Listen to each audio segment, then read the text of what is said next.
Hello, welcome back to Rifna Sajid vlog. അപ്പോൾ എല്ലാവർക്കും സുഖമല്ലേ? ഞാൻ ഇന്നൊരു വീക്കെൻഡ് പർച്ചേസിങ് വ്ലോഗായിട്ടാണ് വന്നിട്ടുള്ളത്.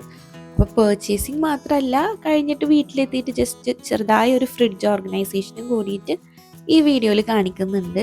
അപ്പോൾ നമ്മൾ പർച്ചേസ് ചെയ്യാനായിട്ട് സഫാരി മോളിലേക്കാണ് എത്തിയിട്ടുള്ളത് കേട്ടോ. അപ്പോൾ നമ്മളും പിന്നെ താത്തയും ഫാമിലിയൊക്കെ ആയിട്ടാണ് വന്നിട്ടുണ്ടായിരുന്നു. ഒന്നിച്ചാണ് പർച്ചേസിങ്ങിന് വന്നിട്ടുള്ളത്. ആദ്യം തന്നെ നമ്മൾ ഫിഷിൻ്റെ സെക്ഷനിൽ കണ്ടോ പോവുക. അവിടുന്ന് ഫിഷ് നമ്മൾ ഓർഡർ ചെയ്ത് വെക്കും. അപ്പോൾ അവർ നമുക്ക് തിരിച്ചു പോകുമ്പോഴത്തേക്കും ക്ലീനാക്കി സെറ്റാക്കി തരും കേട്ടോ. അപ്പോൾ നമുക്ക് പോയി വാങ്ങിച്ചാൽ മതിയല്ലോ. അപ്പോൾ ആദ്യം തന്നെ അത് സെറ്റ് ചെയ്തു. പിന്നെയാണ് നമ്മൾ ബാക്കി ഐറ്റംസൊക്കെ വാങ്ങാനായിട്ട് നിൽക്കുന്നത്, ഫ്രൂട്ട്സും വെജിറ്റബിൾസും കാര്യങ്ങളൊക്കെ. അപ്പോൾ എന്തൊക്കെ ഐറ്റംസാണ് വേണ്ടിയത് എന്നുള്ളത് വീട്ടിൽ നിന്ന് ഇറങ്ങുമ്പോൾ തന്നെ നമ്മളൊന്ന് നോക്കിയിട്ട് നമ്മളെ ഫോണിൽ നോട്ട്സിൽ എഴുതി വെക്കും കേട്ടോ. അതിനനുസരിച്ചിട്ടാണ് നമ്മൾ വന്നിട്ട് സാധനങ്ങൾ വാങ്ങുക. അപ്പോൾ എങ്ങനെ പോയി കഴിഞ്ഞാലും ഓരോ വീക്കെൻഡും 100 സംതിങ് ദിറംസ് ആവുന്നുണ്ട് കേട്ടോ. നമ്മൾ അധികം ഐറ്റംസ് ഒന്നും ഇല്ലയെന്ന് പറഞ്ഞ് വരുന്നതാവും, പക്ഷെ വാങ്ങിച്ച് വരുമ്പോൾ അത്രക്ക് ആവലുണ്ട്. അപ്പോൾ നിങ്ങൾ എങ്ങനെയാണ് പർച്ചേസ് ചെയ്യുക? എല്ലാ വീക്കിലും പർച്ചേസ് ചെയ്യാൻ പോവോ അതോ മന്ത്ലി വൺസ് ആണോ പോവുക എന്നൊക്കെ നിങ്ങൾ കമൻറ്റ് ചെയ്യട്ടോ. അപ്പോൾ ഇതേ റുവ ബേബി ഓറഞ്ചൊക്കെ എടുത്തിട്ട് കവറിൽ ഇടുന്നുണ്ട്, നമ്മളെ ഹെൽപ്പ് ചെയ്യുന്നുണ്ട് കേട്ടോ സാധനങ്ങളൊക്കെ എടുക്കാൻ വേണ്ടിയിട്ട്. നമ്മളെ വീഡിയോസ് കാണുന്നവർക്കൊക്കെ എന്തായാലും അറിയുന്നുണ്ടാവും, നമ്മളെ മെയിൻ ഷോപ്പിംഗ് സ്ഥലം എന്ന് പറയുന്നത് നെസ്റ്റോ ആണ്. ഇപ്പോൾ സഫാരി മാൾ വന്നപ്പോൾ നമ്മൾ ഒന്ന് മാറ്റി പിടിച്ചിട്ടുണ്ട്. ഇപ്പോൾ കൂടുതലും സഫാരി മാളും പിന്നെ നെസ്റ്റോ ഒക്കെ ആയിട്ട് ഇങ്ങനെ മാറി മാറിയിട്ടാണ് പോവല്. ഇപ്പോൾ ഈ സഫാരി മാളിൽ കുറേ ഓഫേഴ്സും കാര്യങ്ങളൊക്കെ ഉണ്ടാവലുണ്ട് കേട്ടോ. എപ്പോൾ വന്നു കഴിഞ്ഞാലും നല്ല നല്ല ഓഫർ ഉണ്ടാവലുണ്ട്. പിന്നെ നമുക്ക് നെസ്റ്റോക്ക് പോകാൻ ഇഷ്ടം എന്താണെന്ന് വെച്ച് കഴിഞ്ഞാൽ അവിടെ പോയി പോയി പോയി അവിടുത്തെ എല്ലാ ഭാഗങ്ങളും നമുക്ക് കാണാൻ പാടായി. അപ്പോൾ എന്ത് സാധനം വേണ്ടതെന്ന് വെച്ചാൽ സ്ട്രെയിറ്റ് ആ സ്ഥലത്തേക്ക് പോവുക, സാധനം എടുക്കുക എന്നുള്ളതാണ്. നമുക്ക് ഈസി ആയിട്ട് ഫാസ്റ്റായിട്ട് ഷോപ്പിംഗ് ചെയ്യാൻ പറ്റുന്ന സ്ഥലമാണ് നെസ്റ്റോ. പിന്നെ എന്താണെന്ന് വെച്ച് കഴിഞ്ഞാൽ നമ്മളെല്ലാം എടുക്കും.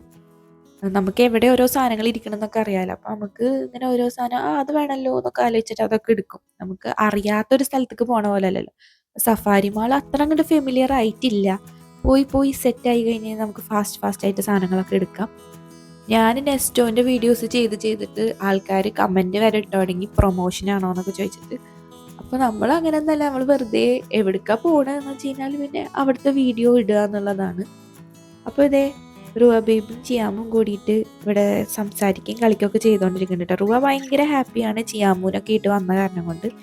പിന്നെ ഇതേ നമ്മൾ ഓരോരോ ഐറ്റംസ് ആയിട്ട് എടുത്തുകൊണ്ടിരിക്കുകയായിരുന്നു. അപ്പോഴാണ് ഞാനൊരു സാധനം നോട്ടീസ് ചെയ്തത്. എന്താണെന്ന് വെച്ച് കഴിഞ്ഞാൽ ഈ പിസ്താഷ്യോ കുനാഫാൻ്റെ ചെറിയ ചോക്ലേറ്റ്സ് ഉണ്ട്. ഇപ്പോൾ ഭയങ്കര ട്രെൻഡിങ് ആയിട്ട് കാണുന്നുണ്ട് ആ ചോക്ലേറ്റ് കേട്ടോ.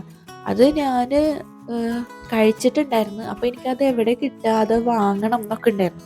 അപ്പോൾ നോക്കിയപ്പോൾ ഇതേ സഫാരി മോളിൻ്റെ ഉള്ളിൽ ഇങ്ങനെ ചോക്ലേറ്റ്സ് ഒക്കെ വെക്കൂലേ, നട്ട്സും ഇതൊക്കെ ഉള്ള സെക്ഷനിൽ, അവിടെ ഞാനത് കണ്ടുപിടിച്ച് ഇക്കുനോട് പറഞ്ഞിട്ട് നമ്മളത് കുറച്ച് വാങ്ങിച്ചിട്ടുണ്ട്. പിന്നെ നമ്മൾ ബാക്കിയും കുറച്ച് ഐറ്റംസ് അരി അങ്ങനെയുള്ള റുവ ബേബിക്കുള്ള പൊടിയരിയും സാധനങ്ങളൊക്കെ വാങ്ങിച്ചുകൊണ്ടിരിക്കുകയാണ് കേട്ടോ. അതൊക്കെ കഴിഞ്ഞിട്ട് പിന്നെ നമുക്ക് കഴിക്കാനായിട്ട് ജസ്റ്റ് സ്നാക്ക് ഐറ്റംസ് എന്തെങ്കിലും വാങ്ങാമെന്ന് വിചാരിച്ചിട്ട് നമ്മൾ ആ ഒരു സ്നാക്സിൻ്റെ ഏരിയയിലേക്ക് വന്നേക്കാണ്. അപ്പോൾ റുവ ബേബിക്കും ചിയാമ്പൂക്കും ക്രീം ബണ്ണും അതിൽ നിന്നുകൊണ്ട് അത് വാങ്ങിച്ചു. പിന്നെ ബാക്കി നമ്മളൊക്കെ ഇങ്ങനെ ചായക്കടി ഐറ്റംസ് വാങ്ങിച്ചായിരുന്നു. ഞാൻ ചിക്കൻ റോളാണ് പറഞ്ഞത്. അപ്പോൾ ഇതേ റുവ ബേബിക്ക് ക്രീം ബണ്ണ് പൊളിച്ചെടുക്കാൻ പറഞ്ഞുകൊണ്ടിരിക്കുന്നുണ്ട്. അപ്പോൾ അത് ഇരുന്ന് കഴിക്കുന്നുണ്ട്. ഇപ്പോൾ എപ്പോഴും നമ്മൾ ഷോപ്പിങ്ങിന് പോകുമ്പോൾ അവൾക്ക് ട്രോളിയിലിരിക്കാൻ ഭയങ്കര ഇഷ്ടമാണ് കേട്ടോ. എന്നെ കണ്ടു കഴിഞ്ഞാൽ പ്രശ്നമുള്ളൂ, ഞാൻ അടുത്തുണ്ടെങ്കിൽ അവൾ എടുക്കാൻ വേണ്ടി കാണിക്കും, അല്ലാന്നുണ്ടെങ്കിൽ അതിലിങ്ങനെ നല്ല കുട്ടിയായിട്ട് ഇരുന്നോളൂ കേട്ടോ. അതിനുശേഷം പിന്നെ നമുക്ക് മുകളിൽ പോകാനുണ്ടായിരുന്നു. അപ്പോൾ നമ്മൾ മുകളിൽ മറ്റേ ഡിപ്പാർട്ട്മെൻറ്റ് സ്റ്റോറാണ്, അപ്പോൾ അവിടെ പോയിട്ട് കുറച്ച് ഐറ്റംസ് വാങ്ങാനുണ്ടായിരുന്നു. അപ്പോൾ അതും കൂടി വാങ്ങിച്ചിട്ട് പിന്നെ നമ്മൾ തിരിച്ച് വീട്ടിലേക്ക് പോവാണ് കേട്ടോ ചെയ്തത്. പിന്നെ നമ്മൾ വീട്ടിലെത്തിയിട്ടുള്ള പരിപാടി എന്ന് പറയുന്നത് ഈ കൊടുന്ന സാധനങ്ങളൊക്കെ എടുത്തു വെക്കുക എന്നുള്ളതാണ്. ഞങ്ങൾ വീട്ടിൽ പിന്നെ തിരിച്ചെത്തുമ്പോഴത്തേക്കും രാത്രി ആയിക്കണ്. അത് കാരണം പിന്നെ അപ്പോൾ ഫ്രിഡ്ജൊക്കെ തുടച്ച് ക്ലീനാക്കി സാധനങ്ങൾ സെറ്റ് ചെയ്യാനുള്ള ക്ഷമൊന്നും ഉണ്ടായിരുന്നില്ല. കുറഞ്ഞ സാധനങ്ങളൊക്കെ അങ്ങനെ ഫ്രിഡ്ജിലേക്ക് കയറ്റി വെച്ച് നെക്സ്റ്റ് ഡേ മോർണിംഗ് ആണ് ഞാൻ ഈ ക്ലീനിങ്ങും കാര്യങ്ങളൊക്കെ ചെയ്യുന്നത് കേട്ടോ. അപ്പോൾ രാവിലെ എന്ന് പറയുമ്പോൾ ഭയങ്കര തണുപ്പാണ്. ഇപ്പോൾ പ്രത്യേകിച്ച് റാസൽ ഗെയിമയിൽ ഇവിടെ തണുപ്പാണെന്നുണ്ടെങ്കിൽ വേഗം ഭയങ്കര തണുപ്പാവും, ചൂടാണെന്നുണ്ടെങ്കിൽ ചൂടും കൂടുതലാണ് കേട്ടോ. അപ്പോൾ ഇപ്പം എൻ്റെ സൗണ്ട് തന്നെ മാറിയിരിക്കണമെന്ന് നിങ്ങൾക്ക് മനസ്സിലായിട്ടുണ്ടാവും. ജലദോഷമൊക്കെ പിടിച്ചേക്കുന്നുണ്ട് ഈ തണുപ്പ് കാരണം കൊണ്ട്. അപ്പോൾ രാവിലെ തന്നെ എണീച്ചിട്ട് സ്വെറ്ററൊക്കെ ഇട്ടിട്ടാണ് ഞാൻ ക്ലീനിങ്ങും കാര്യങ്ങളും ചെയ്യുന്നത്. അപ്പോൾ ആദ്യം ഫ്രീസറിൽ നിന്ന് എല്ലാ ഐറ്റംസും എടുത്ത് മാറ്റിയിട്ട് ഫ്രീസർ ഒന്ന് തുടച്ച് ക്ലീൻ ചെയ്തുകൊണ്ടിരിക്കണം. അപ്പം ഞാൻ ഇത് ഓഫ് ചെയ്തിട്ടിട്ടുണ്ട് കേട്ടോ, സ്വിച്ച് ഓഫ് ചെയ്തിട്ടിട്ടാണ് ക്ലീനിങ്ങും കാര്യങ്ങളൊക്കെ ചെയ്യുന്നത്. അപ്പോൾ ജസ്റ്റ് ഒന്ന് വെള്ളമാക്കി മൊത്തത്തിലൊന്ന് തുടച്ചെടുത്തതിന് ശേഷം അതിൻ്റെ ഉള്ളിലുള്ള ഐറ്റംസൊക്കെ ഞാൻ അതിലേക്ക് വെക്കുകയാണ് കേട്ടോ പ്രോപ്പറായിട്ട്. അപ്പോൾ നമ്മൾ ഫ്രീസർ സെറ്റായിട്ടുണ്ട്, പിന്നെ താഴത്തെ ഭാഗം കൂടി സെറ്റാക്കാനുണ്ട്. അപ്പോൾ ഞാൻ ജസ്റ്റ് ഒന്ന് തുടച്ചെടുക്കുകയാണ് കേട്ടോ മൊത്തത്തിൽ. ഞാൻ ഈ ഓരോ ലെയറിലും ഇങ്ങനെ ട്രാൻസ്പാരൻ്റ് ആയിട്ടുള്ള ഒരു ഷീറ്റ് വെച്ച് കൊടുത്തിട്ടുണ്ട്. അപ്പോൾ നമുക്ക് സിമ്പിളാണ് ക്ലീൻ ചെയ്യാൻ വേണ്ടിയിട്ട്. അതെടുത്ത് മാറ്റിയിട്ട് ജസ്റ്റ് ഒന്ന് തുടച്ച് കൊടുത്താൽ മതിയാവും. അപ്പോൾ വേഗം അതൊക്കെ തുടച്ച് ക്ലീൻ ആക്കാൻ പറ്റും കേട്ടോ.